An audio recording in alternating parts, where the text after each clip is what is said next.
अवधूत चिंतन श्री गुरुदेव दत्त. श्री स्वामी समर्थ. तुम्हा सर्वांचं आपल्या चॅनलमध्ये खूप खूप मनापासून स्वागत. आज आहे श्री गणेश जयंती. माझ्या सगळ्या स्वामी भक्तांना गणेश जयंतीच्या खूप साऱ्या शुभेच्छा. प्रत्येकाकडनं आज जास्तीत जास्त गणपती बाप्पांची सेवा घडो आणि गणपती बाप्पांची कृपा प्रत्येक व्यक्तीवर असू दे.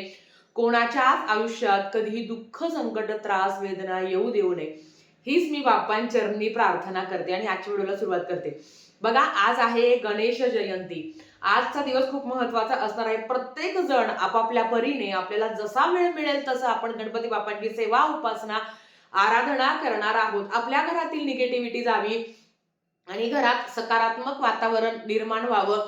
आयुष्यात कधी विघ्न येऊ नये, संकट येऊ नये आणि आलेली संकट, आलेली विघ्न त्याचा सामना करण्यासाठी परमेश्वराने आपल्याला बळ द्यावं. कारण नेहमी आपण म्हणत असतो की थोडक्यात वाचलं, काहीतरी घडणार होतं पण ते थोडक्यात वाचलं. तर हीच परमेश्वराची कृपा असते आणि परमेश्वर आपल्या लेकरांच्या पाठीमागे नेहमी असतो.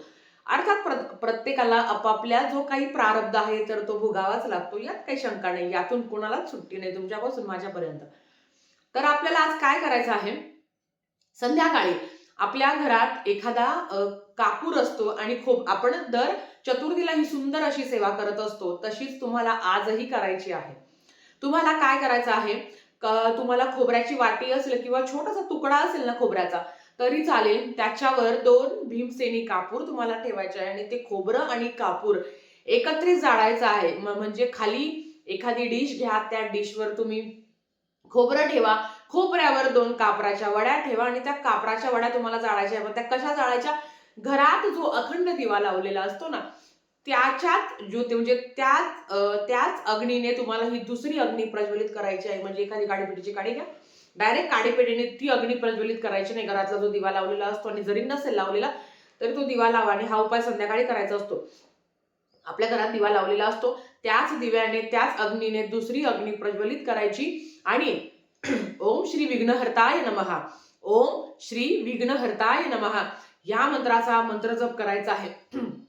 जोपर्यंत कापूर शांत होत नाही, जोपर्यंत कापूर संपूर्ण जळत नाही, तोपर्यंत तुम्हाला हा उपाय आणि म्हणजे तुम्हाला या मंत्राचा मंत्र जप करायचा आहे.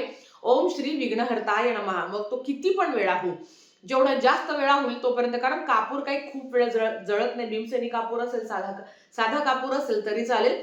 ही प्रार्थना करायची आहे आणि ते जे काही खोबरं आहे ना, ते तुम्ही अगदी तुकडा असतो तो तुम्ही दुसऱ्या दिवशी निर्माल्यात टाकून देऊ शकता. त्याच्याच बरोबर आता हा जो उपाय आहे ना, हा दुसरा तुम्हाला मी सांगणार आहे. हा तुम्ही आधी पण करू शकता, नंतर पण करू शकता. बऱ्याच महिला बाहेर कामाला जातात, तर अगदी तुम्हाला जो आत्ताचा उपाय सांगितलाय ना मी, खोबऱ्याचा आणि कापराचा, तर तो तुम्ही दिवसभरात करू शकता. म्हणजे संध्याकाळ नंतर तुम्ही कधी पण करू शकता, जेव्हा तुम्ही कामावर न जाऊन येता तेव्हा.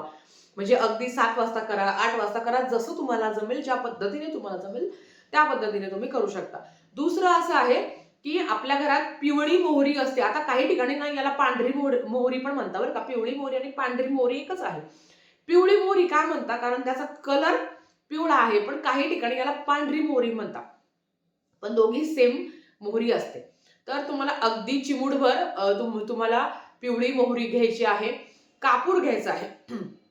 1-2 मोठ्या कापराच्या वड्या घ्या आणि तुम्हाला चिमूटभर, आता चिमूटभर म्हटलं तरी मोहरी भरपूर येते आपल्या हातात, तर त्या कापरावर ती मोहरी ठेवायची आहे आणि संपूर्ण घरात ना तो कापूर तुम्हाला प्रज्वलित करायचा आहे. टॉयलेट, बाथरूम सोडून स्वतःच घर असेल तरी करू शकता तुम्ही आणि सेवा कोणी पण करू शकतं.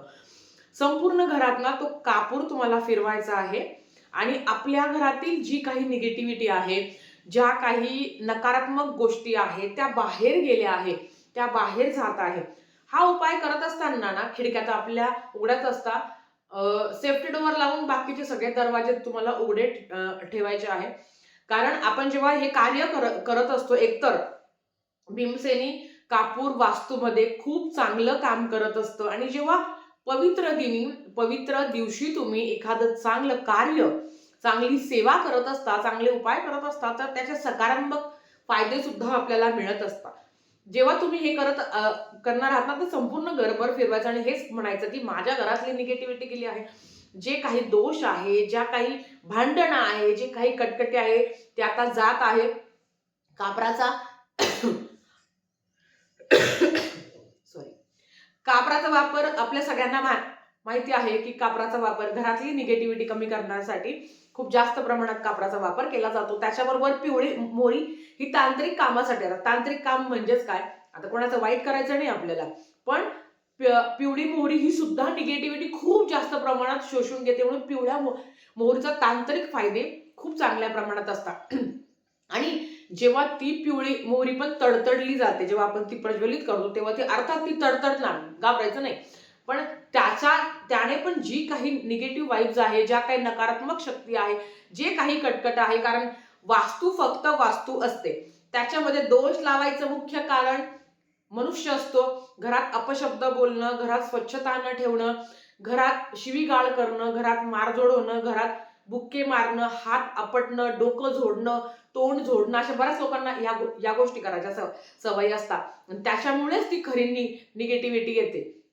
म्हणून आता प्रत्येक घरात एखादे तरी असे लोक असतात जे खूप जास्त निगेटिव्ह बोलत असताना, तर हे त्यांच्यासाठी आहे की आता तो बोललेला आहे आणि वास्तू प्रत्येक सेकंदाला 36 वेळा तथास्तु म्हणत असते. तर विचार करा, ही वास्तू आपल्यासाठी किती वेळा तथास्तु म्हटली असेल. आणि जेव्हा ती तथास्तु म्हणते त्या गोष्टी घडतातच.